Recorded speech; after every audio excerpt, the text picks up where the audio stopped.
What? Why are you shaking your head? You're welcome.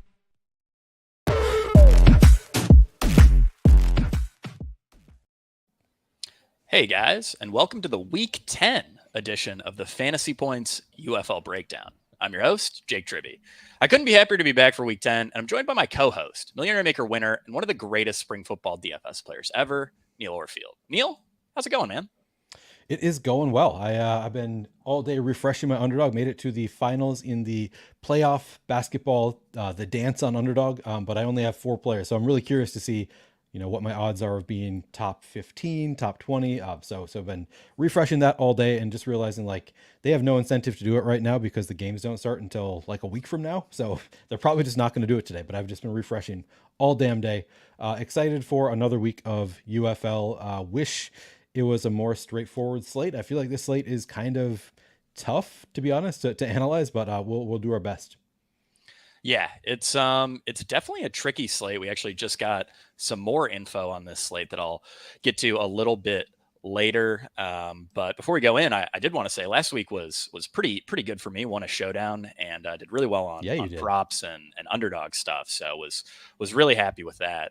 Absolutely been killing it on props. And if you want to get in on that, we have a UFL DFS product over at Fantasy Points. We got player projections, main slate ownership projections, an exclusive UFL DFS Discord channel where you can ask me, Neil, Chris Weck, Johnny Proctor questions about the slate, access to my UFL articles, which will be behind the paywall every other week. This week's is behind the paywall. We've also slashed the sticker price of our UFL product down to $40 for the rest of the season. And promo code UFL 2024 gets you an additional 15% off on top of it. You can get even more value from this if you have access to ESPN Bet because they are listing UFL player props.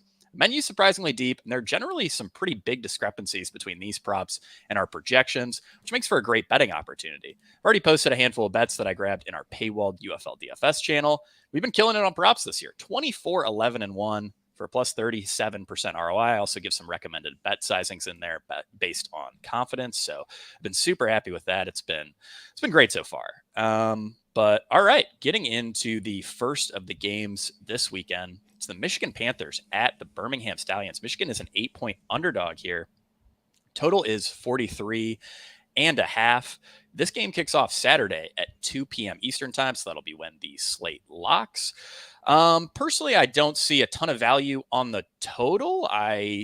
We need to change some of our numbers a bit to account for the recent news that Adrian Martinez is starting. I think you could argue that there's maybe some value on the Michigan side, but it's hard to say. We really aren't sure about how teams are going to rotate players. So I think this game's more of a stay away for me. Neil, what's your take on the line? Yeah, I don't really see anything at all. I think we are on the same page. I think Matt Corral, if he comes in, he's a capable enough backup that it's it's obviously it's a drop off from Adrian Martinez, but still a very good UFL quarterback. So I mean, I was tempted to take the under, but I think it's just a fair line. Yep. Yeah, I think that's pretty reasonable. On the injury front, Michigan side, Marcus Sims and Matthew Colburn are both out. I'm really not worried about these guys missing for the playoffs. I would largely just consider this veteran rest. I know Sims has been dealing with a back, a hamstring, all kinds of injuries all season. He's barely practiced, so not surprising they wanted to rest him. Matthew Colburn also picked up a forearm injury. I doubt it's more than a bruised forearm, but makes sense to want to be cautious with the only obvious RB1 that you have left on your team. The Birmingham side is clean, but Ricky Person is going to be inactive for this game. Again, I think this is just veteran rest. No injury that I know of here. Larry Roundtree is going to back up CJ Maribel. All right, Neil, starting with the Michigan side, this is pretty tough, at least from a pass game perspective, because we can fairly confidently say that Bryce Perkins is going to split reps with Danny Etling, who is the listed starter. Etling is. Perkins has looked really good. He's been hyper efficient, has looked great as a runner. Etling's obviously looked okay. I think if we got a full game from Perkins, I would certainly bump up these pass catchers a little bit here. But, for the meantime, it's really tricky to decipher. I want to like COC Mariner. I mean, the price is pretty right at 5,900 coming off of what I believe was a 25% target share game. He was really dominating targets and was the only player on Michigan last week who had a route share over 66%, right there at 75%. So certainly encouraging for Mariner. My one holdup with COC Mariner, though, is that Obviously, Michigan doesn't really care about this game. I mean, resting Colburn, resting Sims. I think everyone knows at this point, Mariner is the second best receiver on the Panthers. So, we saw him play last week in what was also a pretty meaningless game, but I'm even more concerned about playing time this week. We have him at 15% ownership. The projection's pretty decent. I may end up walking the projection back a little bit, but it's hard to figure out, how I would get Mariners projection much lower, because I'm not exactly sure where that target share would go. I wouldn't be shocked if things were pretty flat here. So Neil, I'll throw it over to you. What is your take on these Michigan wide receivers? Because you could probably justify just about any of these guys this week. Yeah, agreed. I think that they are like this game is going to be largely a stay away from me. I think I'm not going to be playing a ton of this game in general. So not playing the quarterbacks here. But I think COC Mariner does make for a good one-off at 15% ownership, 5,900. Just a wide range of outcomes there. I think that he does have major wide receiver one upside at 5,900. If they do, just play him as usual as that wide receiver one with Marcus Sims out, as you would normally expect. He might just have the volume, and at 5,900, it's hard to really want to fade it completely. So yeah, I think COC Mariner, 15% ownership feels fair, maybe even a little low. I might want to be a little bit over the field on COC Mariner, but also like Devin Gray. I mean, we just saw two games ago, went completely off. He's only 4,900.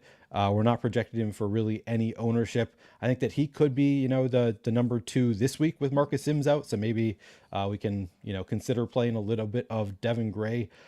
I don't think I'm doing the Trey Quinn thing anymore. I guess you could. He's, not that much of a different bet than Devin Gray. So yeah, nobody that I love here. Mariner by far my favorite of the group. So I guess you could say I sort of love Mariner, but I think you could mix in if you are playing more than a handful of lineups. I think it's totally reasonable to mix in any of Nakua, Quinn, or Devin Gray also. But Mariner is the only player I'd consider if you're playing, a couple lineups.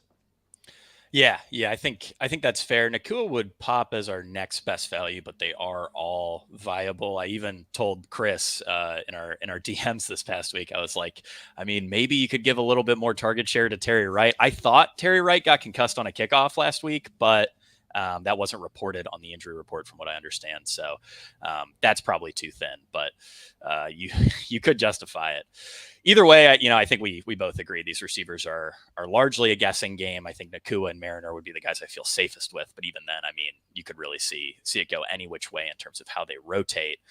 I guess Hicatini's fine too. I really don't see them benching Hicatini for anybody else, because I don't think they have another receiving tight end they're very confident in. So the route share for Hicatini is probably a little more secure, but you will need probably a scorer for him to hit value, because the target volume's just never been there for him. The backfield, though, plenty of value, and I think plenty of security in these roles overall. Obviously, no Matthew Colburn. Wes Hills is lost for the season. That leaves us with Nate McCrary and Toa Taua as the 2 running backs here for Michigan. The way I sort of envision this split is McCrary is going to be the lead running back here. He'll probably roughly split rushing work with Taua, but the pass game work is going to be all McCrary's. I don't think Taua is much of a pass catcher at all. McCrary, to me, has kind of felt like a Matthew Colburn light type of player. So yeah, Neil, I'm curious on your thoughts here. We actually have a ton of great value on this slate, especially at the running back position. McCrary isn't even the best value. So yeah, I'm curious what you think of him at around 20% ownership that we have projected. Yeah, that feels a little bit high to me, just because I do think it is going to be a split backfield. Actually, of these two, I think I would prefer Taua just because we have him at 1.3% ownership. At 1.3% at 4,000, we really don't know, unless you have a better, maybe you found a quote that I didn't find about what they want to do with the backfield. But I wouldn't be that shocked if they want to save McCrary with Colburn, being a little bit banged up. Maybe they want to save McCrary if they believe that he's the better back than Taua. They also might just want to see what they have in Taua, because they haven't seen him yet this year. It's really hard to know what these coaches are going to do, which is kind of the story of the day with trying to talk about these games. It's like, if we knew what the coaches were going to do and also what the field is going to do, this would be a much easier conversation.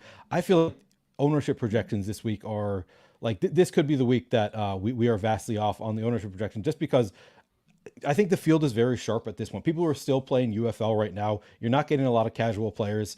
So I think it makes it just really tough to predict ownership on this slate, and it's also just really hard to predict what the coaches are going to do. So assuming that Taua does not get steamed up much, I would actually prefer him at 1% ownership over McCrary at 22% ownership.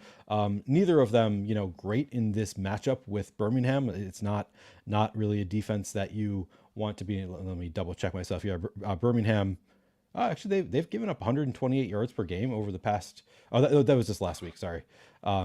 Which is well, so notably, they did switch defensive coordinators. John Chavis left the team. I'm not exactly sure why.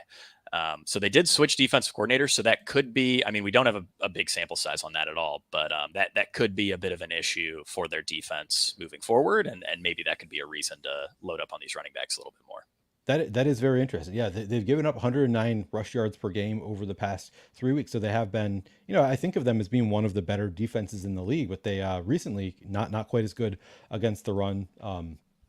So yeah, I'm not going to be loading up, I don't think. I mean, loading up relative to the 1% on Taua, I will be loading up. Maybe I'll have, I'm only playing about 10 lineups, I think, on weekends these days. So I'll probably have 1 to 2 shares. So I guess in a sense that is loading up relative to the field. But it's not like a super high confidence bet. He's 4,000, what's the worst that could happen kind of thing. I think that the upside is there at very low ownership, but also probably not playing him in more than 1 or 2 lineups. Yeah, no, I think that's pretty reasonable. I didn't really come into this show thinking I would play much Taua, but I think that's a pretty good case. The other thing too is, he's a bit of a grinder, bigger back. He could certainly get the inside the 10, inside the 5 carries here, which is, I mean, he scores once and you're cooking at 4,000. So that's certainly pretty nice. I think part of what makes him a tougher sell this week is that we just have so much running back value on the board that you don't necessarily need to go there when we obviously have McCrary. And then, of course, Morgan Ellison, who we'll talk about a little bit later. He's popping as a really strong value, one of the better values we've seen all season. Anything else on... Oh, well, I just want to say, great call by you last week to not play Colburn, who was very chalky last week. You noted that he was probably not going to play the whole game. He did not play the whole game. McCrary was fine. That call went okay, but the fading Colburn was huge last week. So that was a great call by you. Yeah, that was really nice. I mean, that was just based off of coaching quotes and all that. But that was certainly a good call. Got the under on Colburn's rushing prop, and yeah, didn't really play him in DFS. So certainly worked out well. Hard to know though what they're going to do this week, because unfortunately, no helpful quotes from Mike Nolan. Anything else on Michigan before we move on? No, I think that does it. All right. So moving on to the Birmingham side, I find this team to be very interesting this week. And I'm going to start off, talking about Birmingham with a quote from Skip Holtz. We already know, we've got the depth chart. It released a couple minutes before the show went live. Adrian Martinez is the listed starter. But post-game week 9, here's what Skip Holtz said. He was asked about, resting Martinez for week 10, because obviously this game just doesn't mean much. He said, "We haven't talked about it yet. Adrian has done a nice job, but he knows how strongly I feel about Matt Corral and how talented Matt Corral is. Well, look at it. I would love to play Matt Corral. I would love to play Matt. And especially as we get into the game this weekend, it will be something that we certainly consider. But at this point, I haven't thought about it." I'm not exactly sure what this means, but Neil, I'll throw it over to you. What are the chances you think that Adrian Martinez plays a full game in a meaningless week 10 game here, knowing that Skip Holtz quote, also knowing, I'll throw this out as well, last season's MVP in the USFL, Alex Magoo, who, was a great quarterback, pretty significant drop-off between him to Jamar Smith. He played 100% of snaps in week 10 last year in a pretty meaningless game. That said, I don't think Holtz felt nearly as strongly about Jamar Smith last year as he does about Matt Corral. I mean, just coming into the season, we know he really liked Matt Corral. So, Neil, I'll throw it over to you. Is Adrian Martinez worth taking shots on as the listed starter in a meaningless game where they probably won't want him to run as much? If he gets hurt, it really hurts their win probability for week 11 in the playoffs. What are your thoughts? Man, that's a really tough call. So first of all, to answer your question, what are the odds Adrian Martinez plays the whole game? I would set it at and there's no real way to bet this, I guess. Probably like 30% chance that Adrian Martinez plays the whole game. I think it is definitely more likely than not that Matt Corral gets in there at some point. I do, I can't set it too much lower than that, just because we know that these quarterbacks went to Holtz early in the year and said, we want to play full games. Like we know that the quarterbacks want to play whole games, but this quote, he does say, getting into the game, which to me kind of suggests that he was planning on starting Adrian Martinez, but he was thinking about, going into the game. We will think about it. It would definitely make sense for them to not play Adrian Martinez the whole game with the playoffs looming. So yeah, I think about 30% chance that Adrian Martinez plays the whole game. Now that might just mean Corral comes in for a quarter of the game. He still might play a good amount of the game, and with Adrian Martinez, that would be enough. But to me, is he worth playing some? Yeah, if I were maxing it out, I would play some Adrian Martinez. I would have him in, like, if I don't know, I forget what the max is now. It's like 30. If I had 30 entries, 35, I would probably play 4 of Adrian Martinez. In 10 lineups, I would rather just fade this situation, wait to see what happens in this game, see what the field does, get a feel for, what has happened and what I need to do going forward. So I'd rather just play the swap game. I mean, not even swap necessarily. Yeah, the swap game, I guess. Not play Adrian Martinez in this game, in part because it is the first game of the slate. And obviously, there is the chance that we just can get completely nuked fading Adrian Martinez, but I'm willing to take that risk here just because I think that he might sit some. And this is, again, like going back to, if I knew what the field was going to do, that would be helpful. Like if I knew Adrian Martinez was going to be 40% owned, I would feel really happy with the fade. If he's going to come in, which he might come in really low owned, might come in at 10% ownership, in which case I'm going to feel like a real fish when the cards flip over, we get the ownership and I don't have any, because he clearly has that kind of upside. But I think that is, I'm going to make the assumption that a good amount of the field is going to play Adrian Martinez, and I'm going to play the fade game. What are you going to do, Jake? I'm also probably going to play the fade game. I've already played the fade game because I nuked Adrian Martinez's ESPN bet under. I believe I got 177. So I'm really hoping that he does not get more than a half. Also gave that out in Discord. So certainly a little disappointing that he was named as the starter here. But I mean, I really don't think they're going to play him for more than a half. To me, I would imagine Holtz is sort of approaching this as like, look, we don't want Adrian to go into the playoffs cold, so we're at least going to give him a few drives. Yeah. But really, like, they obviously could afford to lose them. They would still be a pretty solid favorite against Michigan with Matt Corral as a starter. I don't think anyone can debate that. Yeah. But it probably shaves 10% off their playoff win probability, right? And that's something you definitely want to avoid when you're going for a three-peat, going for a championship. Obviously, these players get bonuses for winning the championship and all that. So, certainly worth a lot to the team to keep Adrian Martinez healthy. And I get starting him, but man, I don't think I can go there if he's going to be popular. Obviously we'll have I would imagine another notable projected ownership update out tomorrow morning. So that will probably dictate where I go. If he's, like you said, if he's 5 or 10%, I may end up pulling the trigger. I'll probably make 20 or 25 teams this week. If he's, 20% plus, I just don't think there's any chance I can go there. I'm ready for a repeat of week 10 Alex Magoo from last year. Beyond Martinez and Corral, though, I really don't think there are many rotational risks to these other Birmingham starters. I think Skip is fine, playing the receivers as is, giving all the backfield work to CJ Maribel and Larry Roundtree. So, Neil, I'll throw it over to you. Assuming, we really don't want to play Martinez and obviously don't want to play Corral with Martinez listed as the starter. Are we looking at these Birmingham players as compelling one-offs? I mean, I think Deion Kane and Jay Sternberger would obviously be where I would start. Sternberger especially looks pretty good to me. After that, though, like, every other week, it gets pretty tricky. So I'm curious if you have any takes on these other Birmingham wide receivers. I think maybe you could make an argument for some of the guys who haven't been playing quite as much, maybe Benjamin Victor, maybe some of these backup tight ends. I mean, I know Skip said, I believe week 6, week 7, that to him, all of the tight ends are pretty much the same, but it's just really hard to take Jay Sternberger off the field. So maybe they dial him back a little bit. I'm not sure. Neil, what do you think? Yeah, I mean, we've got low ownership on all of these pieces, 4% or lower on every receiving option. There's nobody that I love of these pass catching options. I'd say they're actually pretty similar to the Michigan receivers, where it's like, yeah, I'll probably have a share here or there of which, again, if I'm only playing 10 lineups, I guess I'll be over the field on if I have one share of Deion Kane. I doubt that I get here. I guess in 10 lineups, my guess is that I actually don't end up here. But I don't think they're terrible plays. I think they're all like We've got Deion Kane projected poorly for 8,300, but then the 4% ownership makes it to me like he clearly has some upside. Both capable quarterbacks. I mean, that is the thing with Matt Corral. You will get less running from the quarterback, more throwing. So if we do think Matt Corral comes in for the second half of the game, I don't think I also think Adrian Martinez is better at throwing the ball than Matt Corral. So, but maybe a little more passing volume.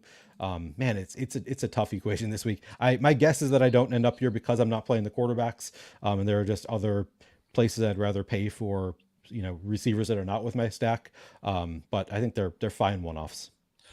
Yeah, that's where I'm at too. I think when I plug the projections into Fantasy Cruncher to make my teams, I'll probably just let Jesus take the wheel on that one. And if I get a little bit of Sternberger, a little bit of Marlon Williams, a little bit of Deion Kane, I think that's fine. Maybe if I play like a super chalky team, I'll take another shot on Benjamin Victor, because that's it's like Mark Thompson. It's basically tradition at this point to try to play a little bit of Benjamin Victor. But yeah, hard to have like many strong takes on a passing game that's already pretty spread out, and then added rotational risk with a meaningless Week 10 game here. At the very least, it's nice that they didn't keep 3 running backs active. We only have CJ Maribel and Larry Roundtree to worry about.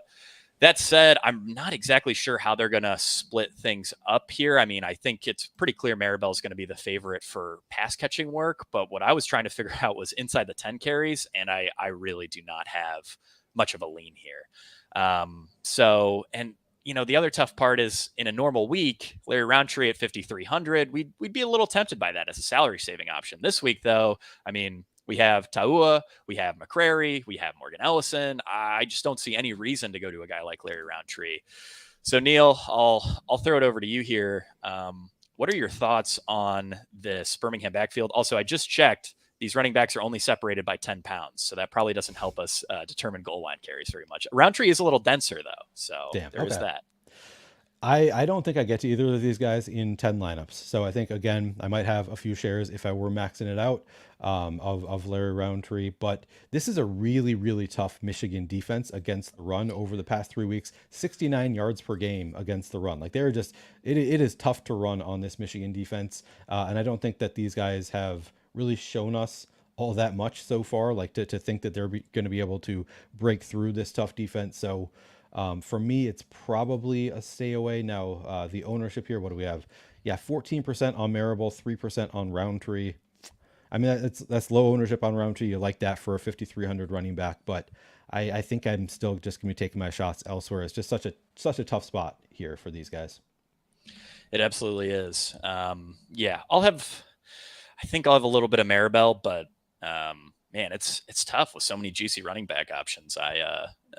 It's always a little easier to get different at wide receiver, so I may just end up eating a lot of this running back chalk because it is pretty strong. We will continue to talk about that throughout the show. Our next game here, Saturday, has all the the relevant games, or at least the games from the teams we really want to see. This game kicks off at 4 p.m. Eastern time. It's the San Antonio Brahmas at the St. Louis Battlehawks. This game does matter. This is for home field advantage in the first round of the playoffs. So San Antonio is a 3-point underdog here. The total is 44. I actually grabbed St. Louis minus 2.5 when it was announced that AJ McCarron would be back as the starting quarterback. So I still like the -3. I think that's okay. Total seems about right. Neil, do you have any takes on the line? I do. This is Brahmas all the way. Of course. You got to take the Brahmas. You made a huge mistake there, Jake. You can't be betting St. Louis against our Brahmas. I can't decide St. Louis, like the defense kind of was bad last week. Like they've been so good throughout the year, but last week they were just a mess. So part of me wants to take the over. We have Garbers back here. 2 of the, top half of quarterbacks in the league, certainly. So if anything, I would be inclined to take the over, I think. I think, Brahmas +3 feels pretty good to me. I feel like this is largely a pick'em game. Wow. Yeah, I think that's fair. To me, the big tiebreaker is that they're in the Battle Dome. So you think Garbers is going to be able to get those plays in? I'm a believer in Garbers. Yeah. I early in the year watching the Brahmas, I wasn't convinced that Garbers is actually that good, but you can see the big difference between Garbers Yeah. and Dormady. Like I thought Dormady was going to step right in and be able to carry this offense. They look so much better last week when Garbers took over. I think that I was underrating him a little bit early in the year. So I think that Garbers will be able to hold up in St. Louis. But yeah, tough place to play for sure. That's certainly true. And, not surprised to hear Neil say that I made a mistake betting St. Louis -2.5. I'm stacking the mistakes this week. Martinez under, St. Louis -2.5. I wonder if I can add any more before the end of the show. We shall see. Injuries here before we get into the plays. On the San Antonio side, some big news. John Lovett and Anthony McFarland are both out. So the Brahmas backfield will be Morgan Ellison and Puka Williams. On the St. Louis side, AJ McCarron is back as the QB1. Already noted that. And Marcel Aitman is dealing with a hamstring, and I still think he's dealing with some conditioning issues. So he is going to sit out this week. It'll be really interesting next week when we debate how much he's going to play, because I imagine this is, sort of a veteran rest type move. He's a little beat up here, and St. Louis is very aware that they're super deep at wide receiver. So no reason to push Aitman in a game that, certainly matters. Home field advantage obviously means a lot to these teams, especially when one of the teams plays in the Battle Dome. But don't want to push Aitman if you don't have to here. All right, starting with the San Antonio side. Chase Garbers is a guy that I want to like as a play. Obviously, as you noted, it's a pretty night and day difference between him and Quentin Dormady. I have two concerns, though. One is that, the matchup is tough. Obviously, the St. Louis passing defense didn't look particularly good last week, but outside of week 9, they've been, pretty much by far the best passing defense in the UFL. So I'd still consider this a pretty difficult matchup for Chase Garbers. My other concern is that San Antonio has turned pretty run heavy. They went from a 66% pass rate in weeks 1 through 3 to around a 55% pass rate from week 4 onward. That's part of what turned their backfield into the most valuable fantasy backfield in the UFL, but that may not be great news for Chase Garbers. That said, those games where they did have the higher pass rate were Chase Garbers games. So, I think you could argue either way on pass rate and sort of how they're going to handle that, especially no Lovett, no Anthony McFarland. Maybe they do lean a bit more into the pass. Neil, I'll throw it over to you here. What are your thoughts on Chase Garbers and then these San Antonio wide receivers? This is the first week in a minute where we've seen these expensive wide receivers, Jontre Kirkland, Hakeem Butler, pull some legit ownership because, we have such great value on the board at the running back position and, wide receiver as well. Yeah, I think that I will be playing some Garbers. I think I'll be overweight to the field. 15% feels a little bit light for Garbers. As you say, St. Louis has been really good all year until last week. May have just been an outlier. I'm going to lean into hoping that maybe they just are falling apart at the right time. But yeah, it is. They have been a tough defense, so it's not a great spot. I do think that probably what was happening with San Antonio going away from the pass was related to Quentin Dormady just not being very good, and they just have more confidence with Garbers. So I could see the pass rate coming back up now that they have Garbers back. So I do like Garbers at 15%. I'm going to be overweight to the field there. Now, again, 10 lineups, I'll probably have 2 or 3 Garbers shares, but I do like him. And they're missing Cody Latimer this week, which obviously hurts Chase Garbers. Like we don't love that for Chase Garbers, but it does make it easier to find other pass catchers that you like on San Antonio. So I do think that ultimately it sort of helps the stack for DFS, even though it obviously hurts Garbers from a safety perspective. Cody Latimer has been great all year. So, hurts a little bit, but I think that the ability to then buy into some of these cheaper receivers offsets that pretty well. So yeah, I do like Garbers this week.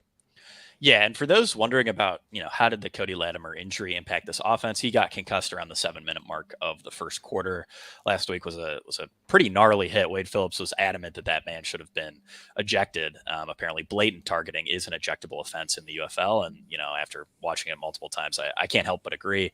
Either way, I thought it would be more of a boon for Alize Mack. Really, though, it helped out Landon Akers, who posted a 62% route share. Alize Mack only had a 28% route share. So really, what San Antonio did was they said, look, we're just going to abandon 11 personnel, go to 10, play 4 wide receiver sets. And that makes Landon Akers, I believe he's 4K, pop as a pretty decent value. And I mean, really, you could make an argument for any of these San Antonio wide receivers. Justin Smith, Jontre Kirkland would probably be my favorite. I need to double check, but Kirkland's best production did come with Garbers from what I remember. Yep. Marquez Stevenson always in play. I mean, he's down to 6,200. I know he really hasn't shown much recently, but 3% ownership, 6,200.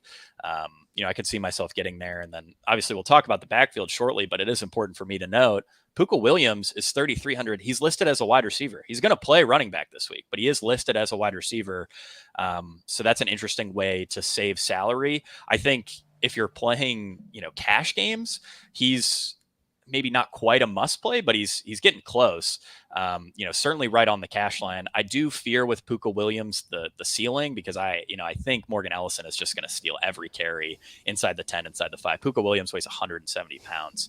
And pretty clearly, I just don't think they want him getting many carries, but he will dominate backfield receiving work. Morgan Ellison has run 6 routes all year. And, he can't pass block. He's really doesn't look good as a receiver. I don't think he has good hands either. So it's going to be a very clear split, I think, in this backfield between Puka Williams and Morgan Ellison, and that, Ellison's going to dominate rushing work, obviously dominate red zone rushing work. And, Puka Williams is going to get a lot of these valuable targets out of the backfield.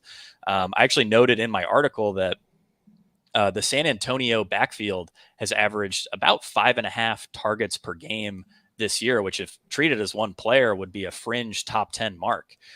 So it's a pretty valuable backfield receiving workload. I wouldn't be surprised if that was dialed back slightly because of the recent personnel changes, but Neil, I'll throw it over to you. Obviously Morgan Ellison, great play. Puka Williams, probably a great play, but I'm a little skeptical of the upside. Curious on your thoughts there. Yeah, so it is tough. Like, they don't have a running back who can block now. So they're going to have to get a little bit creative. Like, Morgan Ellison just terrible at pass blocking. Puka just so light. Like, can he really block anybody? So it definitely changes. They're going to have to get creative here in San Antonio. Starting with the receivers. Yeah, you named all of them. Landon Akers looks like a great value at 4,000. One of the better plays on the slate. We only have him at 11% ownership. I don't think that's going to hold. My guess is that number is going to come up, as it should. He should definitely be higher owned than 11% in his role now without Cody Latimer. So I like Landon Akers quite a bit. Marquez Stevenson, I feel like I've been doing it. I mean, I have been doing it every single week, and it has not worked out in quite a while. I'm going to do it again this week. I think Latimer being out and now Chase Garbers being back at quarterback, I think could mean good things for Marquez Stevenson. So I'm going to keep going back to the Stevenson well.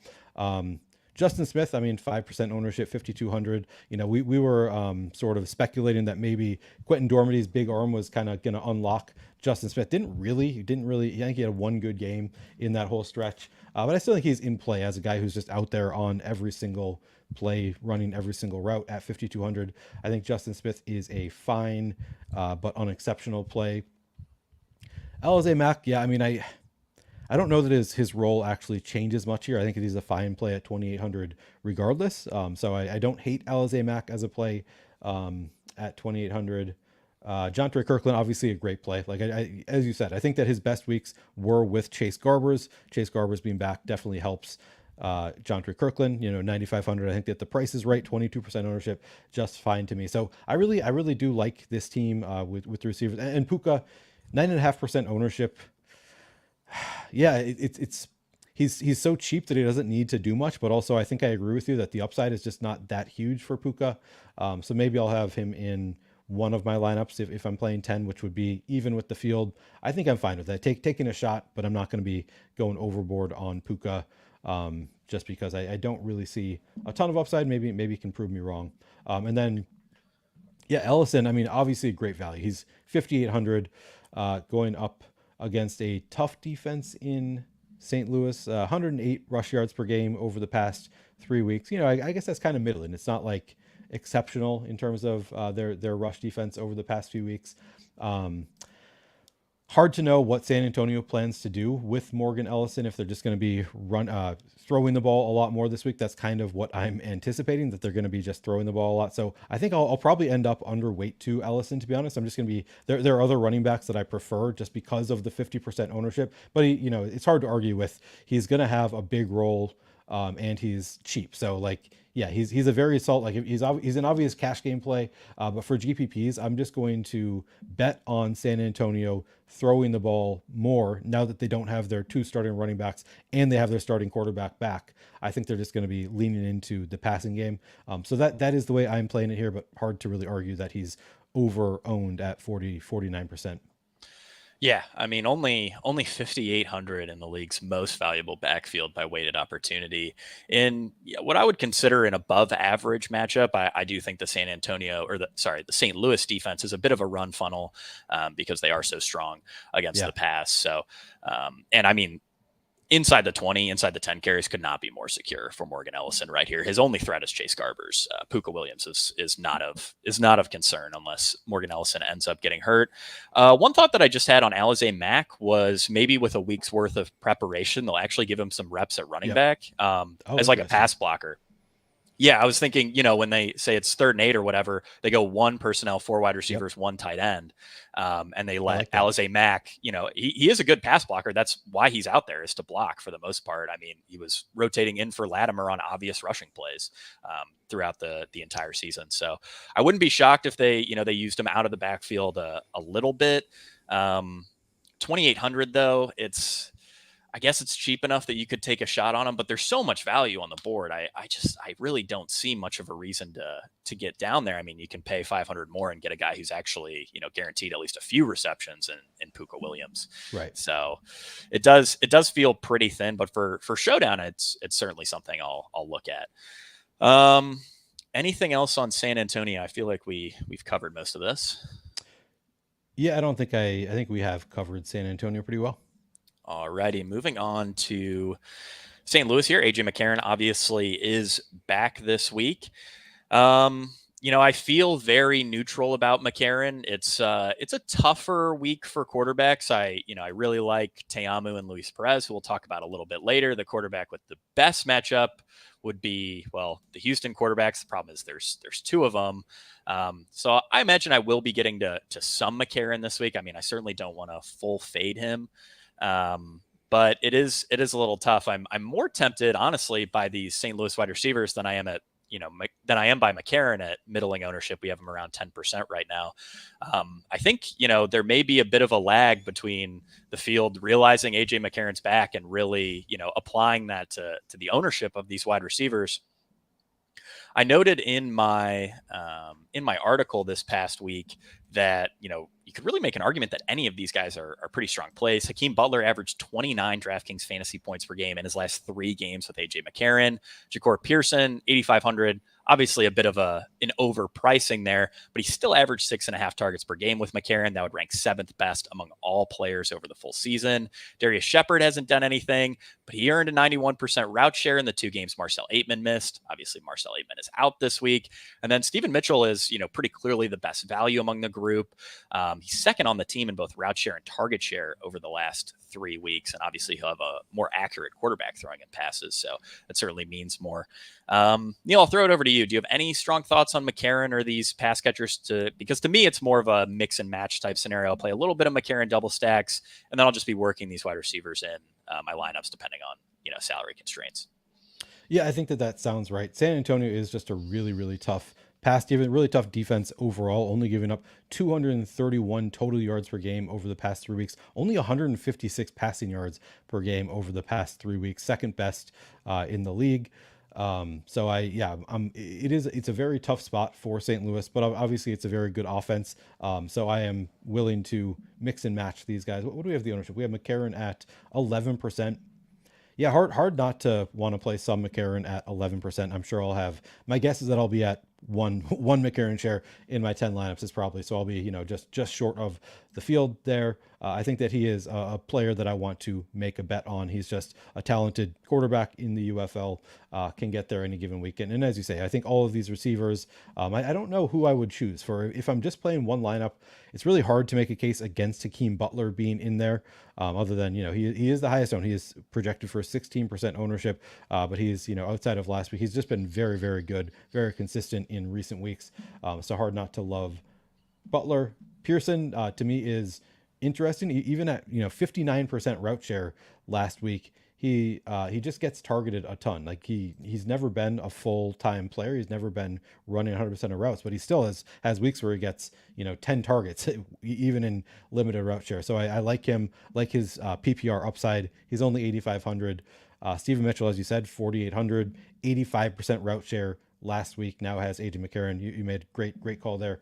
Mitchell seems good. And Darius Shepard, we just have it no ownership. Now only 49% route share last week for Darius Shepard. I did not realize it felt like he was out there a lot more than that to me.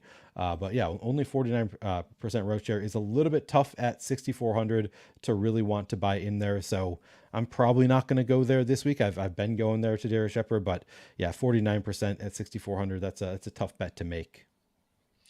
Yeah, I mean that's certainly understandable, but he has seen a much higher route share in games without Marcel Aitman. So Aitman did play last week, got a 28% route share, didn't end up doing anything with it. Yeah, so that would be. I thought he was out last week. Yeah, so that could be part of the reason that. No, I changed my mind. I thought that Aitman had been out last week. So yeah, I'm back in, baby. Let's go. All right. Yeah, I think I pretty much said all my thoughts on these pass catchers here. The guy I'm going to try to force in is Hakeem Butler. I mean, I think there's enough value on the board. I was doing it even when Manny Wilkins was the quarterback, probably a bit too much. But we know, I mean, the upside is just absolutely nuclear with Butler. If any wide receiver could get to 40 DK points, it would certainly be him. And now that AJ McCarron's back, I mean, if this was week 8 and AJ McCarron was playing, Hakeem Butler probably would be 30 or 35% owned, but I think we're going to get a pretty decent ownership discount here, which is nice. And we're not too pressed for salary because of all the value on the board. Yeah. So I certainly like that. The backfield feels pretty straightforward to me.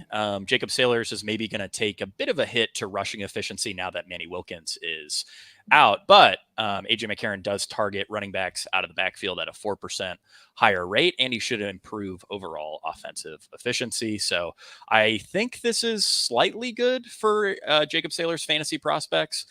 Either way, though, I mean, we know he's going to get roughly 70% of backfield rushing work, overall usage, weighted opportunity here in this matchup. San Antonio is a pretty tough defense. So, that might be the only thing that gives me pause. But with AJ McCarron back at, back under center, I'm not too worried about St. Louis looking, incompetent offensively. And, if they're moving the ball, Jacob Sailors is going to score fantasy points. Wayne Gallman would be interesting if he wasn't so expensive. If Wayne Gallman was like 5K, we could actually talk about him, but at 7,300, I mean, there's really nothing to say there. So Neil, I'll throw it over to you. Any thoughts on Jacob Sailors? I feel pretty neutral about him overall. I'll definitely have some, but won't be going overboard here. Yeah, I think I'm the same way. Like it's really tough spot, obviously, against San Antonio. But as you say, I do think that having what's his name, the quarterback back here, AJ McCarron back, does help him from just like he's going to open up the offense, make it a little bit easier for his running backs. Certainly helps that he passes to his running backs a little bit more. So definitely has upside. Like you can't deny the upside for Jacob Sailors. If he were low owned, I would be very much in on Jacob Sailors. If you're really high owned, I would just make the bet on the defense being able to stop him. But at 16% ownership, honestly, that just feels totally fine to me. I think I'll be underweight to it just because there are other bets that I prefer to Jacob Sailors. But I think the ownership is totally fair at 16%. Like he is probably the highest floor of any running back on the slate, maybe. I think relative to price, it's probably Morgan Ellison. Relative to overall, it's Sailors. If if you could bet on any running back to score 10 points, it would probably be Jacob Sailors. Agreed with that. Yep. Yeah. All right. I think we pretty much covered everything here. I suppose, and this is only for Showdown. I'm not going here on the main slate, but I think the tight ends are slightly more in play with McCarron back at quarterback than they were with Wilkins at quarterback. But again, that's Showdown only. Another final note here is that I believe his name is, Kevon Latulas will be active as the RB3 this week. It's his first time being active all year. We have him projected for a fantasy point. I actually think I think it's pretty likely that he completely zeros this week. Jerome Cap, who plays on every special teams unit for St. Louis, is inactive. So I think this is just a special teams thing for St. Louis, and I'm really not docking Jacob Sailors or Wayne Gallman much at all here. But just wanted to note that in case you see a guy you've never heard of before get a carry for the Battlehawks. All right, Neil, I think we got everything covered for this game. Any other notes? No, I think that does it. All righty. Breezing through these games so far. First game on Sunday kicks off at noon Eastern time. It's the Arlington Renegades at the DC Defenders. This has the highest total of the week at 46.5. Arlington is a 2-point underdog. Injuries. Isaiah Winstead's dealing with a hamstring issue, but he did log a limited session yesterday, so I think he's going to play. Tyler Vaughns and Sal Cannella are both dealing with lower body injuries. They've been limited all week. I think they play. On the DC side, Darius Hagans is dealing with a shoulder issue. He's been limited in practice all week. Looks likely to play, but again, all of these are worth keeping an eye on. Otherwise, the DC side is clean. Starting off with Arlington here. One thing that I wanted to note, and I think this is probably just me being a little too conspiratorial, is that ESPN Bet seemed to really hit the nail on the head in terms of their quarterback props this week. They had made some pretty egregious errors in the past, listing, Troy Williams prop when he was the backup. I believe there was also a Reed Sinnett one when he was the backup. They nailed it with McCarron and Martinez, who are both starters this week and we're both going into the week questionable. They actually didn't list a prop for Arlington. So I'm a little curious if maybe they know something. Maybe Arlington's going to do something weird. Maybe this is a Lindsey Scott game. Maybe this is a Holton Ahlers game. I think that's unlikely, but I did just want to throw that out there. I always have, I got to come up with at least one tinfoil hat theory every show. So that's what I'll put out there though. But for the purposes of analysis, I think, Neil, fair to say if it is Lindsey Scott or if it is Holton Ahlers or if those guys get significant reps, obviously these wide receivers are dead. The pass game's not looking great. I think I'd be more encouraged if it was Lindsey Scott, but still not exciting. Either way, I think we should just analyze this game as if Luis Perez is the starter and probably not worry about that too much. Just assume that whoever is the backup, whether it's Ahlers or Scott, they'll sort of presume that the standard, Arlington backup quarterback role where they're coming in for some red zone plays, maybe a 3rd and 1, and not much more than that. The nice thing is, DC has been an okay matchup, but really, and this is something that I noted in my article, Luis Perez has always had DC's number. And, one thing with DC is that Greg Williams will not change the way that he plays defense. So I would assume if you're good against DC, that's probably, it's easier to be more consistently good against DC than it would some of these other defenses who may change scheme if they see you taking advantage of something. So since joining the Renegades, Luis Perez has averaged 20.7 DraftKings fantasy points per game in his 3 games against the DC Defenders. Over the full season, that would actually rank 2nd among all quarterbacks. Perez is pretty easy to stack, assuming Isaiah Winstead plays. He is popping as a really strong value. We saw last week, Javonte Payton, JP Payton, was injured on the first snap of the game. So that led to Isaiah Winstead playing a ton. He earned I should have it somewhere here, 77% route share and a team leading 23% target share. To me, Winstead just feels way too cheap to pass up in the league's most prolific passing offense. So, Neil, I'll throw it over to you. Any love for Luis Perez? Are you at all concerned about my ESPN bet conspiracy that they may know something that we don't in terms of these quarterback rotations? You have the floor. Slight concern. Yeah. A little bit concerned about your conspiracy theory. But I think we'd have to hear a quote saying that they're going to use one of these backups before I'm going to fade Luis Perez. I do think that he is a very solid play here. Interestingly, DC is over the past three games, DC only giving up 133 passing yards per game, but they're giving up 149 rushing yards per game. That is so nuts to give up more rushing yards per game than passing yards per game. My assumption, though, is that that's just because teams are having such an easy time running on them that they're not bothering to pass on them all that much. And I guess I can see, let's see, per attempt, 6.1 yards per pass attempt. So they're, giving up the lower half. So they actually have been pretty good against the pass. They've been, upper echelon kind of, but 5.2 yards per carry, just insane. But now they have Devion Smith as the opposing running back.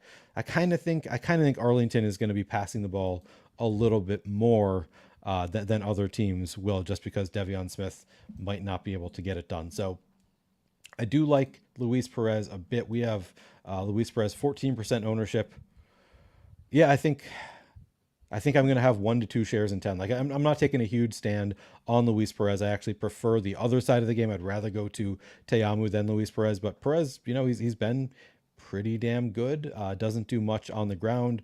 I definitely, if I'm playing Luis Perez, I'm probably double stacking him. He's that type of quarterback for me. I think he's 14% ownership. I don't see anything too off with that. So yeah, I'll probably have 1 to 2 shares of Luis Perez. Not sure yet how many it's going to be, but I'm not going to be far off the field there. I will say Sal Cannella, man, it has been so frustrating for me. As somebody who is jamming Sal Cannella at low ownership, never gets it done. Suddenly he is just awesome lately, and everybody's been playing him. Everybody's been rewarded, except for me. I jump off the train, but I am staying off the train today. So if you guys want to benefit from my pain, just go back to Sal Cannella. I will. The only shares of Sal Cannella I have will be in, at least in game stack. I was going to say only with Luis Perez, probably only with Luis Perez. Maybe I would do him as a bring back on Teamu, but I imagine I will not have a ton of, in 10 lineups, I won't have more than 2. I'm going to be underweight to the field. I might have 0 Sal Cannella. He's up to 8,400.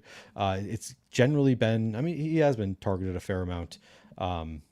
I can't do it again with Sal Cannella at 8,400 at 25% ownership. I would rather go to, I don't really think that he separates all that much from these other receivers. As you said, I really like Isaiah Winstead. He's just a great value at 4,300. Feels pretty safe. Feels like one of the better values on the slate. I'm willing to go back to Tyler Vaughns. Now he's cheaper than Sal Cannella. Just make the bet that they're going to go to one of these other receiving options that is out there on every play. Deontay Burnett down to a 62% route share. A little bit concerning for me. 5,800, I'm still willing to go to Deontay Burnett, particularly in stacks of this game. If I have Luis Perez or Teamu as my quarterback, I might have some shares there of Deontay Burnett, but a little bit concerning to me that he's down to a 62% route share, even with JP Payton being hurt. Yeah, I'm with you there. Caleb Van Der Esch had a season high 33% route share last week. Previous high was 20, so they might be trying to get Van Der Esch some more reps. Another thing to keep in mind here is there is always a chance. This game obviously means nothing for either team. And while I don't anticipate DC doing anything weird, I think it's, there is a decent chance Arlington could do something strange with their rotations. Like I said, a small chance this is maybe a Holt Nailers or a Lindsey Scott game. Also, a chance that they'd say, hey, we kind of know what we have in Deontay Burnett. Let's get Caleb Van Der Esch out there more. Something along those lines would certainly be at least a little bit of a concern. So did want to note that. In terms of the backfield here, I think Devion Smith is a pretty great play. Obviously, Neil, you already noted the matchup. DC giving up more rushing yards than passing yards over the last 3 weeks because every team has just had such easy success running on them that they haven't really needed to pass. So that certainly bodes well for a guy like Devion Smith, who has been a bell cow as of late. He's been absolutely crushing it. In terms of snap share, route share, weighted opportunity, it's been pretty strong. Devin Darrington did come on a bit last week, still only managed 31% of backfield weighted opportunity. So it's not like he was given a significant chunk of the pie here, but did end up with 8 carries and a red zone rush. So I don't think you can get to him at all on the 4-game slate. Maybe if this was a more standard running back slate where we were, really, really hungry for some value, but we just aren't. There's a ton of great running back value on the board. So no reason to get to Darrington. I think he's only in play for showdown, maybe the 2-game slate. Actually, probably especially the 2-game slate, right? Because a lot of the running back value is on Saturday. So the Sunday only slate, Darrington may be a bit of an interesting way to save salary, although I'm not sure you necessarily need to go that route with, Isaiah Winstead will be mega chalk, so you can probably just play him and then play whoever you want. Neil, I'll throw it over to you. Any strong takes on this backfield? I know it's always scary to eat some Devion Smith chalk, but man, the matchup just really couldn't be much better. Yeah, it's. I really want to fade Devion Smith at 7,900, 25% ownership. I think that I will be fading Devion Smith, despite how scary that is in this matchup. It is such a great matchup with DC, but I think that I would rather, if I'm playing a running back, I think I would actually make the bet on Devin Darrington. Like maybe they give him the shot. Of course, I've said that before, and they just don't do it. They trust Devion Smith for one reason or another. They keep going back to Devion Smith, so it's probably not happening. The changing of the guard to Devin Darrington, but if I were to go to a running back in this game, I think I'd be more inclined to go to a Devin Darrington at under 1% ownership. Just hope that they do make that change, as opposed to a 25% owned Devion Smith. So I'm not saying necessarily I might have a share or two out of 10 lineups, but there are just so many other running backs that I prefer on this slate, even in this great of a matchup. I think I'm going to be, it's a little bit scary, but I think I'm actually going to be fading the Devion Smith chalk here. Yeah, I mean, I generally lean that way too. And Davion Smith is popular. It's tougher chalk to eat when you just know he can be super inefficient. Obviously, if DC gets out to a decent lead here, Arlington's gonna not completely abandon the run, but they're gonna get pretty close. They're gonna be chucking the ball, and that would probably benefit Darrington, I guess, a little bit more than Davion Smith, but not ideal for either player. We did get someone asking Fantasy Football Factor about Seth Green at 3,100. I wouldn't say it's too thin, but it is pretty thin. So he had a 41% route share in week 9, and he did look really good. There's certainly that. He did, all of a sudden pop up in week 2 with a 41% route share. So I'm not necessarily sure. And I don't recall there being a Canella injury involved with that. So, Canella was still at a 79% route share this past week. If Arlington does weird stuff, Seth Green could be out there for 80% of the routes. Right. But it's a tough bet to make. Again, if we were really pressed for value on this slate, I'd probably say, yeah, I mean, you can take a flyer on Seth Green. I really don't see myself getting there. Probably best for showdown, maybe Sunday only. Neil, do you have any takes on this? Yeah, I don't think I'm going there. If you want to make that bet, be my guest. But yeah, 41% ownership. Like, I don't think it's, a terrible call. I don't think I'm getting there with Seth Green. I think there are just other bets that I prefer on this slate. Yeah, I'd rather not chase a blow up game from a backup tight end. He had a 2% route share in week 8. So the floor's, pretty rough here. All right. I think we covered everything on the Arlington side. Anything else you wanted to add, Neil? No. Great. Can move on to DC. I mean, I think it's pretty clear at this point that Jordan Ta'amu is going to be the highest owned quarterback of the slate. And, why not? We've been targeting quarterbacks against this Arlington pass defense pretty much all season. And, Ta'amu's relatively easy to stack. Obviously, we have Ty Scott's priced up all the way to 7,700, but he's awfully good, and he certainly isn't projecting as a bad value this week. And then we have some ways to save salary. Kiki Cutie and Chris Rowland were both very involved last week.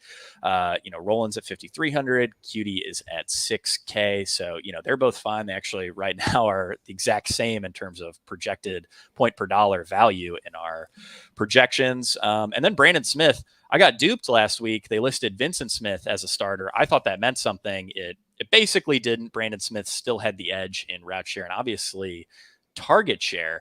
And he's only 4,600 this week. So, a lot of different ways you can stack up Ta'amu. To me, it feels roughly similar to AJ McCarron. Obviously the pass game floor is maybe slightly lower than what you could argue there is with McCarron. But I really just want to mix and match these wide receivers, throughout my lineups. And then I'll largely be double stacking Ta'amu with, various pairs of the guys I just mentioned. So Neil, I'll throw it over to you. What is your take on the DC passing offense in a pretty great matchup this week?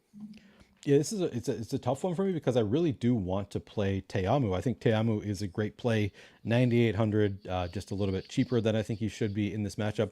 The hard thing is who do you pair him with? Because yeah, he has some decent options, but nobody over a 74% route share last week. Nobody more than 7 targets. As you said, Brandon Smith, 7 targets at 4,600. He's probably the best bet, but really just nobody is really getting enough volume to be like the clear cut. We just don't really have a clear cut pecking order here. I guess Ty Scott is probably the wide receiver 1. Just 4 targets last week though, and he's 7,700. and 34% ownership. So, I don't want to be like really, pushing all in on Ty Scott there.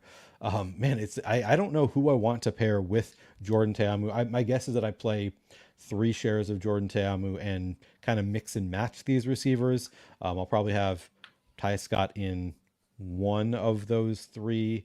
My guess is Brandon Smith is one I'm most likely to have in multiple of my Jordan Ta'amu lineups. Chris Rowland actually is pretty good too, 5,300. That's a nice price tag for Chris Rowland, who, as you noted last week, can also get some running, get some carries in there as well. So yeah, and then Kiki Cutie, who, coming into the year we thought was going to be the number 1 receiver here, hasn't really panned out that way, but up to a 68% route share last week, caught all 5 of his targets. Kind of interesting there. None of these receiving options to me are real standouts, which makes it a little bit harder for me to want to go too much in on Jordan Ta'amu. As I said, I'm probably playing 3 Ta'amu lineups and I'll mix and match who is in there. I don't have a really strong lean on these guys, but yeah, I think I do like Brandon Smith the best at 4% ownership. I like Rowland as well. And Scott, to me, 34% ownership on Ty Scott feels a little bit high, but nothing, not like it's way too high. Yeah, I think my only struggle with Ta'amu this week is going to be ownership. I mean, obviously, you're going to want to start a lot of your Ta'amu teams with a guy like Ty Scott, and you're just eating a ton of ownership to do something like that. So I'll probably end up. I mean, I imagine I'll certainly end up underweight on Ty Scott and probably on Ta'amu a bit as well. But obviously, it's a great spot. And we know the team trusts Ta'amu to throw, and these running backs haven't looked great. So plenty of reason to play Ta'amu, but again, it is tricky to know who to stack them with. I guess the nice thing is that, QT's only projecting for 12% ownership. Brandon Smith, I think I'm going to make a note to bump him slightly, but at the high end, probably no more than 8 to 10% ownership. And then obviously Chris Rowland, right around 5-6% owned. So, you can certainly, there are ways that you can build Ta'amu double stacks to save on ownership here. And, that's something I'll explore, but, I wouldn't say I have, super strong takes on any of these guys as compelling values. And you also noted, Chris Rowland potentially getting some rushing work. They've been feeding these slot wide receivers carries. I'm looking at our projections right now. We have QT projected for 1.9 rush attempts and Rowland at 1.2. They're the only wide receivers other than Puka Williams who are projected for more than 1 carry. So, that's interesting. Maybe helps their floor out a little bit. I believe QT scored last week. Yeah, he did. He scored on a rushing touchdown. That's right. So, certainly a bit of an interesting dynamic there. It is just a little tricky when they cannibalize each other's production a little bit. Any play where they're going 11 personnel, only one of Rowland or QT will be on the field because they have pretty strict roles in terms of who's playing outside, who's playing in the slot. So, that adds another degree of difficulty to this. But yeah, I think this may just be another spot where I sort of let Fantasy Cruncher and randomness decide. My exact exposures to these wide receivers, because I don't have a strong take personally. You could also argue maybe for Alex Ellis. I mean, it's a little tricky. It'd be really nice if they only kept 2 tight ends active for this game.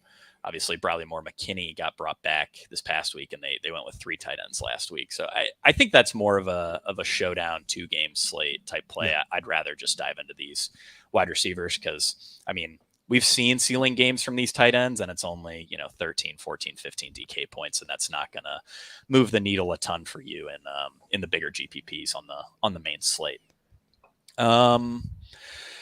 Neil, I'll just throw it over to you for this DC backfield because I really don't have much of a strong take here. It is, neither running back has been particularly efficient. Cameron Harris actually led the way in terms of weighted opportunity last week with 60% on a 42% snap share, 21% route share. Darius Hagan's got the preference on passing downs, 41% route share, 53% snap share, but this is the least valuable fantasy backfield in the UFL, and it's really not particularly close at this point. Even Memphis is giving us better usage than the DC backfield. So, yeah, do you have any takes on these running backs? Because to me, this just doesn't feel like a great week to play these guys. It doesn't. I would say that they are late swap options is probably the best you can. I mean, Arlington has been pretty middling in terms of defending the run, giving up 110 rush yards per game. That looks like it's, about league average. They're not really standing out at 110 rush yards per game. They give up more through the air. So, maybe one of these guys falls into the end zone. But yeah, it's really hard to pick one of these running backs. They're not consistent at all with like who is the lead back week to week. It's hard to predict that, which again makes them interesting for large field GPPs, particularly as late swap options. We do have both of them at virtually zero ownership, and they're not super expensive, 6,100, 6,300. Not really a spot where I'm going to be going all in. There are other bets that I prefer, but if I am playing from behind, these are guys that I think make for pretty good late swap options. Yeah, I like that call. I think viewing these guys as decent late swap options makes a lot of sense. I mean, for what it's worth, I do think the team prefers Cameron Harris as the goal line back, but beyond that, I really don't have a lot of clarity in terms of how they see this backfield. And I mean, I wouldn't be shocked if, week 11 comes around and, I'm looking at stats and Darius Hagen's got all three of their inside the 5 carries or whatever. Yeah. So I don't have a ton of confidence that they prefer Harris, but if I had to make a tiebreaker for me, sure. If I had to make one assumption about the backfield, it would be that I think they skew slightly more in favor of Cameron Harris at the goal line than they would Darius Hagens. It seems like they view Hagens more as a pass catching back, which is, I mean, I guess they don't have anyone else, but he really doesn't come off as much of a route runner to me. Right. All right. Do you have any other notes on this game here, Neil? Nope. All righty. We are flying through. This might be our first show that actually ends at a reasonable time. Wow. Good for us. I know. We're really maturing here as the season goes on. All righty. Our final game of the regular season. It's the Toilet Bowl. It's the Houston Roughnecks at the Memphis Showboats. This game actually does mean something. The winner of this game will get the number 1 pick in the UFL draft, where they can draft the rights to college players. So this game does matter, and I think that is at least somewhat important to note for the purposes of fantasy. But it's the Houston Roughnecks at the Memphis Showboats. Houston is a 2-point favorite. The total here is 44.5. Part of me kind of likes the under here, but my big problem is the Memphis defense is so bad that you could see, I mean, Houston's offense hasn't shown us much, but I could see them basically pushing to get over the total by themselves. Neil, do you have any takes on the line? Yeah, it is tough because hard to take an under against this Memphis defense. They have just been so bad. I think I would take the Roughnecks -2. That's probably my favorite line in this game. I do think the Roughnecks are the better team. If I'm taking anything, it's going to be Roughnecks -2. Yeah, I think that's reasonable. Worth noting here that Josh Love is going to be starting for Memphis. Not exactly sure who the backup is going to be. Will be one of Troy Williams or Case Cookus, but certainly worth keeping in mind. I don't think Josh Love is very good, so the line didn't really budge much. I don't know if Vegas, I guess Vegas doesn't consider Josh Love to be a significant drop-off from Troy Williams or Case Cookus, but at least based on what I saw, Josh Love do in the USFL last year, I'm not particularly impressed. Before we get into the plays, though, got to cover a few injuries. TJ Pledger was carted off last week, and he has not practiced this week. I would be really surprised if TJ Pledger plays. It is worth noting, though, that Kirk Merritt is back off injured reserve, and he could suit up as the third down running back or the backup running back to Mark Thompson. He was limited on Thursday. On the Memphis side, Jonathan Adams, Lee Morris, and Troy Williams were all limited. Generally speaking, Showboats being limited basically means nothing. They've almost always played this year. I really can't think of a particular instance where a Showboat was limited in practice and didn't end up playing. That said, as I noted, Josh Love will be the starting QB. I think Troy Williams is the backup. Also wouldn't be surprised if it was Cookus, given that Williams is still dealing with a bit of a finger injury here. Starting with the Houston side, the Memphis defense is the best matchup possible, arguably both on the ground and through the air. I mean, this defense has just been such a disaster in every way. The hard part, though, with dissecting, Houston for fantasy is I want to play Nolan Henderson. I wish I could, stand here and say, Nolan Henderson's going to get every snap and he can run and he can throw and he's got the best possible matchup. The problem is, Reed Sinnett will probably come in, and we're not exactly sure how much Sinnett's going to play. I think, the median here is probably like a 70-30 split in favor of Henderson. Henderson could obviously play the full game. Henderson doesn't look very good. Sinek could play more. That makes things pretty difficult. So, quarterback, I'm playing enough teams that I think I could justify a Nolan Henderson team. And I'm not sure. We have 9% right now for Nolan Henderson ownership. I really don't know. I think that's probably too high. I'll probably end up walking him back a little bit. The nice thing is, though, pretty much regardless of who's at quarterback, these pass catchers have an outstanding matchup. I mean, we know that the wide receiver 3 is a pretty gross rotation here, but we also know that Justin Hall and Kiki Chisholm are going to get fed. So both of those guys, to me, are pretty strong plays, and I think this is the first week, Neil, basically all season, that I'm not going to walk Justin Hall's ownership back too much manually. Before, I think I tweeted out after week 4, week 5, that the formula for Justin Hall actual ownership is just projected ownership times 0.4.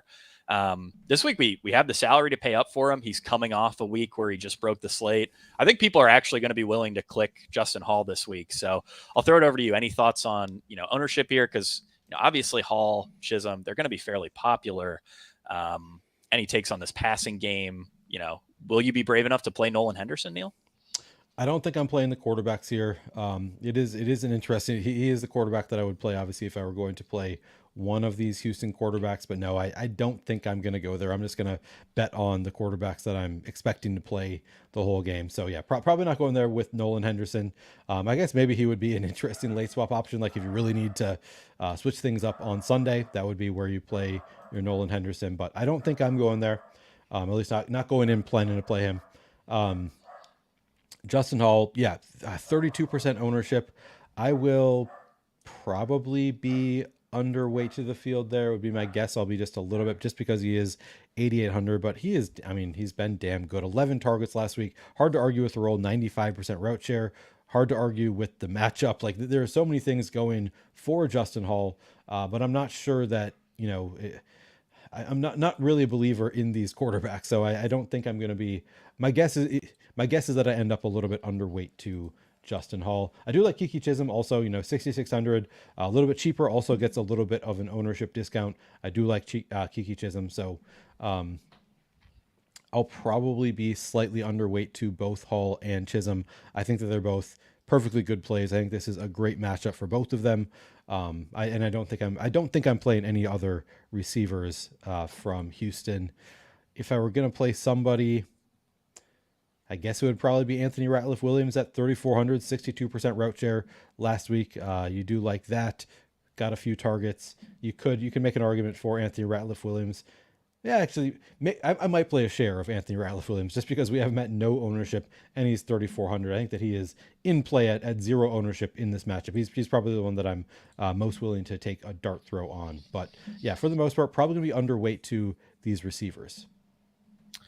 Yeah, I think that's reasonable. I mean, there is some legitimate pass game risk here, especially if Nolan Henderson gets a full game. I mean, the reason he didn't play is because he just isn't that talented of a passer. He can certainly move. And, I think overall he might be the best quarterback on the Houston Roughnecks, but, passing is certainly of concern when you're talking about Nolan Henderson. I mean, last 2 or 3 weeks I've been on Justin Hall unders, and he keeps finding a way to go over.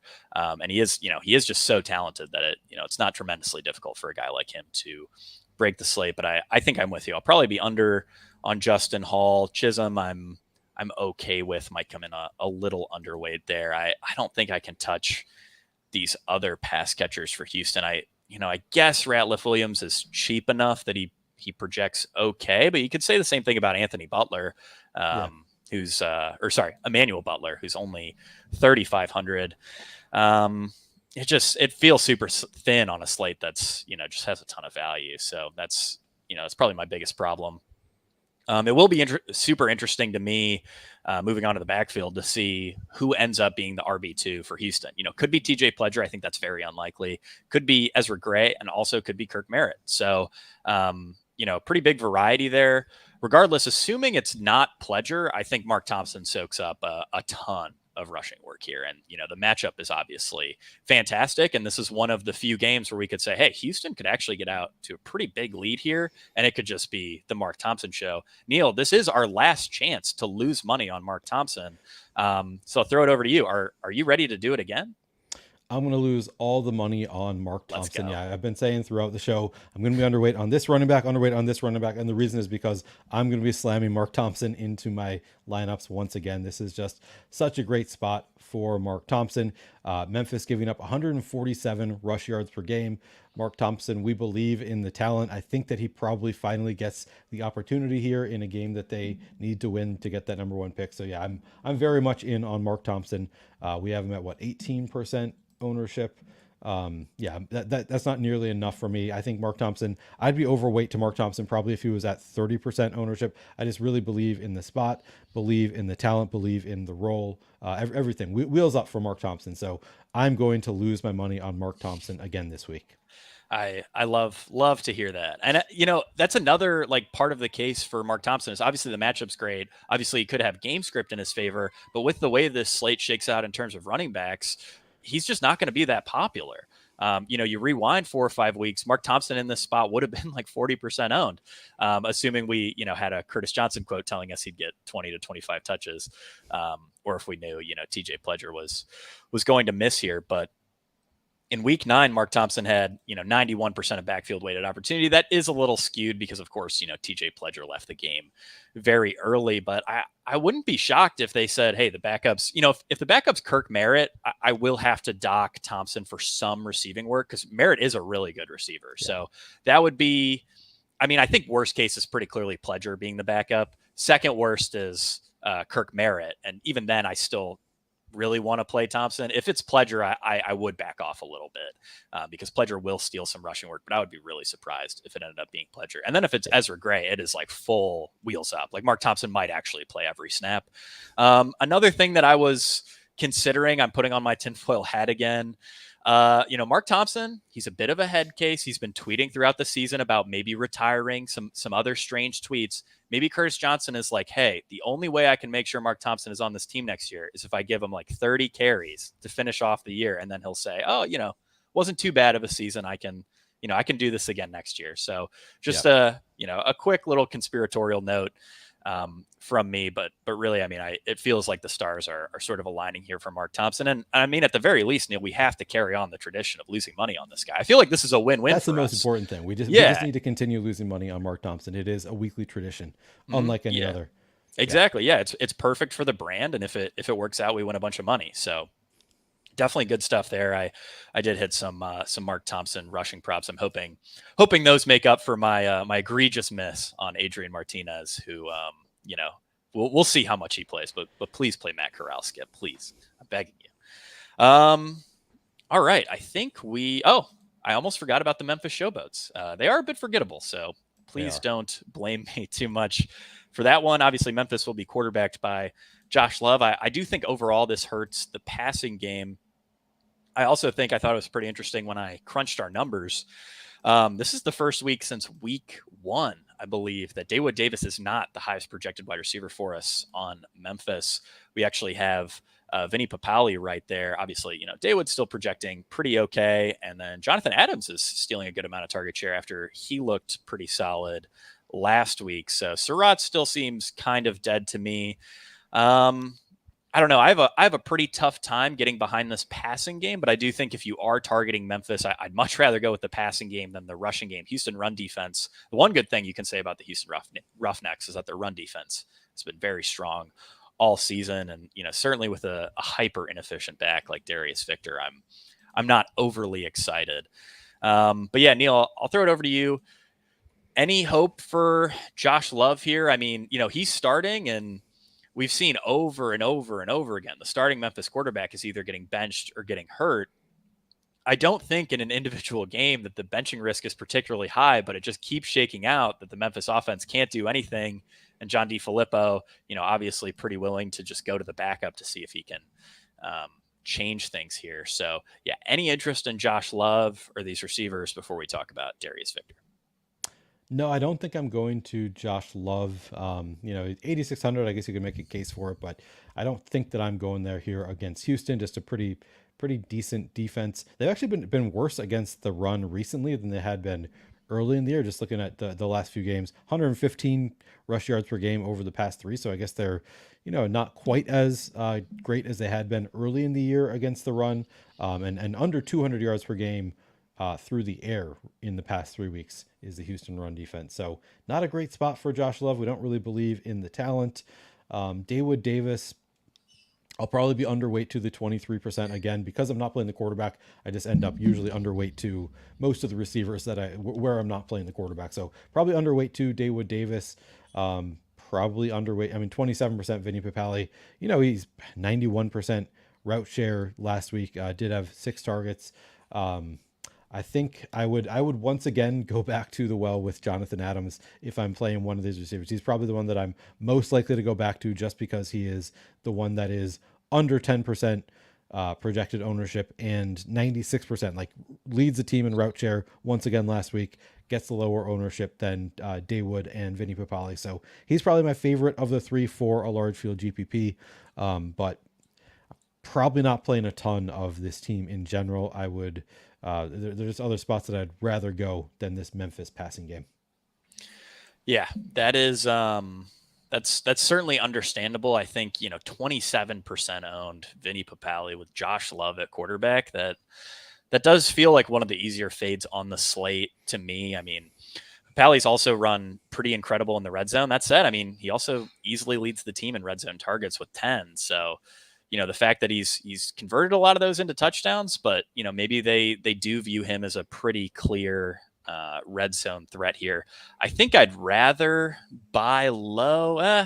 Is it really a buy low on Dawood Davis when he's still going to be around 20% owned? It's tough. I may be on the Neil train this week with Jonathan Adams. This is I feel like with like 4 of the teams we discussed this week, we get to the wide receivers and it's just like, all these guys are kind of okay. And it's a gross slate. It is a gross slate. It's definitely a tough one. Probably a good slate to get a little weird for sure. Because I think people are just going to end up chasing the value, and it's week 10. Only a few of these teams, this game and the San Antonio St. Louis game are really the only games that matter. Right. So we could definitely see some weird stuff happen this weekend. And that's part of what makes the UFL so special, Neil. But yeah, I guess I'll go with a little Jonathan Adams. I'll probably just do mostly mixing and matching here. I really wish they could lower Surratt's price a little bit more. If he was like 4,900, I feel like we could have a more interesting discussion on him, but still a bit overpriced. In terms of the backfield, Darius Victor is still dominating backfield usage, 82% of weighted opportunity last week, 71% snap share.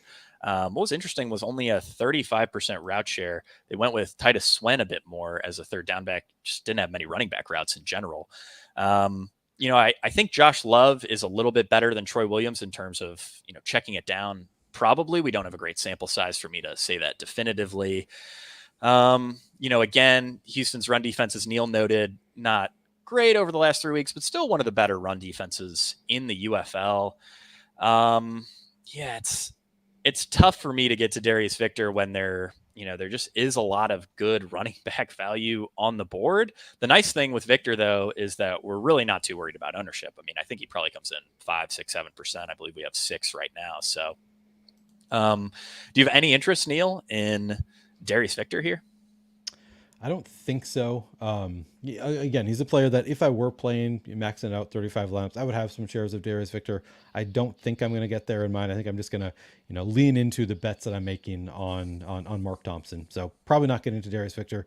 Probably fine at 6% ownership though. I think that's fair. I don't think that I'm going to be going there today, this weekend. Yeah, I think an easy way to play this is you can roster a ton of Mark Thompson, and then if your lineups are terrible, you can just swap to Darius Victor, right? I wouldn't think that's too bad of a late swap. Any other thoughts on the Memphis side? I like that call. No, it's not my favorite team to play this weekend, but I think that's a good call. Just as a late swap option, maybe you can get onto some Victor there. Yeah, I think we largely covered a lot of the better late swap options. I guess you could consider Surratt an okay late swap option. No one's going to want to play him. Beyond that, I don't see a ton in this game that I really love. You could maybe argue for one of those ancillary Houston guys like Emmanuel Butler or Ratliff Williams. Yeah. Any other late swap notes, Neil? Yeah, no, I think that those are the top late swap options. It sounds like you like Butler maybe better than Ratliff Williams. I'm a Ratliff Williams guy myself. That's just based on the route share from last week. You just had 63% to 43, whatever. So lean that way on Ratliff Williams, but it's not a really strong take. Both are kind of dart throw choices. Yeah, they definitely are. I would say Butler's been more involved down the field, so that makes me think the ceiling's probably a little bit better. I also think he's a slightly better target earner, gets a little bit more separation, but I mean, we're debating some of the thinnest plays on the slate, so you could really go either way there. I don't think I have any more notes on late swap. I think we covered it all, so this can probably be our fastest show of the year. Only 84 minutes, not too bad, Neil. Not bad at all. Yeah, there we go. Before we get out of here, Neil, you want to tell the people where they can find you? Yeah, I changed my YouTube channel name to @Flannelverse. You can find all of my stuff on my YouTube. I am doing regular best ball streams. I'm doing a weekly segment, my Playing for Keeps podcast, which I do it live so that audience members can ask questions, and I have some great guests on there. So check out my Flannelverse YouTube, and of course Discord as well. You can find all that on my Twitter account @PlayerQDFS, or just search it on YouTube. Yeah, I've done some drafts. I'm ready to drop them into Grade Your Draft, but I don't think they've been very good, Neil. So I want to get a good one in, and then I'll drop it in so that the people in your fine Discord can think I only draft the best teams. Because so far it's been, I mean, I get to like round 17 and I'm like, who are these guys? I don't actually think that, but I'm still familiarizing myself with the teams and rosters. I've been all UFL basically since the Super Bowl, so I'm slowly dipping my toes back in and trying to take advantage of some of the DraftKings May rake back. So I have a few more drafts to try to get done tonight, but UFL may end up getting in the way, like it tends to do. But that's just because we love ball here, as it should. Yeah. Oh, of course. I much prefer football being played right now than football being played 5 months from now. Exactly. It's just the best football is whatever's going on right now. Yep. All righty, guys. Well, that does it for the Week 10 edition of the Fantasy Points UFL Breakdown. Thank you so much for tuning in. Really appreciate it. We will be back for the playoffs, so no reason to tune out yet. We'll be back for Week 11 and obviously the championship game. We have some guests lined up, so should be great shows. And yeah, thank you so much for tuning in. That'll do it for the show, and I'll see you guys at the top of the leaderboards. What? Why are you shaking your head? You're welcome.